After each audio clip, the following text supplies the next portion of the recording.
இன்றைக்கி என்ன சமைக்கலாம்? அதுக்கு முதல்ல என்னென்ன இருக்குன்னு பார்ப்போம். ஒன்றுமே இல்லை, ஏன்னா அந்த வாரம் ஷாப்பிங்கே போகல. இப்போ என்ன பண்ணலாம்? ஐடியா கமெண்ட்ஸில் நிறைய பேர் அந்த வெந்தயக்கீரை வச்சு குழம்பு செஞ்சு பாருங்கள், சூப்பராகன்னு சொன்னாங்க. அதையே பண்ணிடலாமா? அதுக்கு நம்மளோட ஆயுதத்தை எடுத்துப்போம். இன்றைக்கி நம்ம வெந்தயக்கீரையை அறுவடை பண்ண போகிறோம். இதை முன்னாலே கட் பண்ணி செஞ்சுருக்கணுமோ? பெருசாக வளர்ந்துருச்சுன்னு நினைக்கிறேன். இது நல்லா வருமானு தெரியல, செஞ்சு சாப்பிட்டு பார்க்கலாம். ஆசையாக வளர்த்தேன், இப்போ கட் பண்ணது கூட மனசு வர மாட்டேங்குது. ஆனால் என்ன பண்ணுறது, இன்றைக்கி இதை கட் பண்ணுற நிலைமைக்கு நான் தள்ளப்பட்டுட்டேன். கடைசியில் இது மொட்டை அடித்த மாதிரி ஆயிடுச்சு.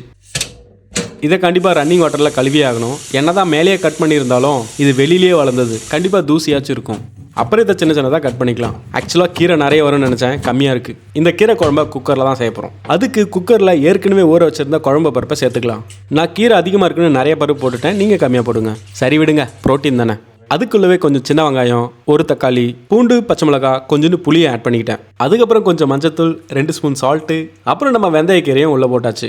கடைசியாக 1/2 கிளாஸ் தண்ணி ஊற்றி மூடி போட்டு விட்டுட்டேன். எனக்கு இருக்கிற வேலையில் இதை வதக்கிக்கிட்டெல்லாம் நல்லா இருக்க முடியாது. இன்றைக்கி இந்த 1 pot ரெசிபி தான், பேச்சுலர்ஸ்க்கும் ஈஸியாக இருக்கும்.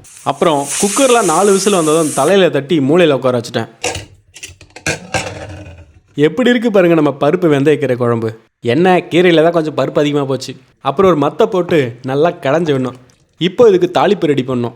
அதுக்கு குட்டி பாத்திரத்தில் தேங்காய், காஞ்சதும் கடுகு, பொரிஞ்சதும் காஞ்ச மிளகாய், சீரகம், பாசிப்பருப்பு, கொஞ்சம் உளுத்தம் பருப்பும் போட்டுட்டேன். இது கொஞ்சம் ரோஸ்ட் ஆனதும் குளிச்சுட்டு வந்த குழந்தைக்கு பான்ஸ் பவுடர் அடிக்கிற மாதிரி பெருங்காய பவுடர் கொஞ்சம் போட்டாச்சு.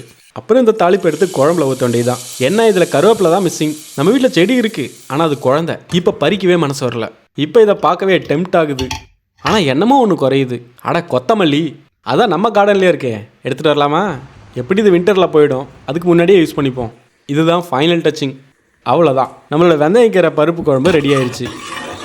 இப்போ இதை டேஸ்ட் பண்ணுற டைம். அதுக்கு சுட சுட சாதம், அதுக்கப்புறம் நான் சிம்பிளாக செஞ்ச வெந்தயக்கீரை பருப்பு குழம்பு, இதுக்கு தொட்டுக்க முருங்கைக்கீரை துவையல். இப்போ சாப்பிட்டு பார்க்கலாம். நான் ஒன்றும் இதை எக்ஸாஜரேட் பண்ணல, குழம்பு சூப்பராக வந்திருக்கு. என் லைஃப்லேயே இதுதான் ஃபர்ஸ்ட் டைம் நான் வெந்தயக்கீரை குழம்பு சாப்பிட்றேன். டேஸ்ட்டு ஃபேண்டாஸ்டிக்காக இருக்குது. இதை நீங்களே ட்ரை பண்ணி பார்த்தா தான் புரியும். இந்த வீடியோ பிடிச்சிருந்தா ஒரு லைக்கை போட்டு சப்ஸ்கிரைப் பண்ண மறக்காதீங்க. இன்னொரு வீடியோவில் பார்க்கலாம். Ciao Zhao.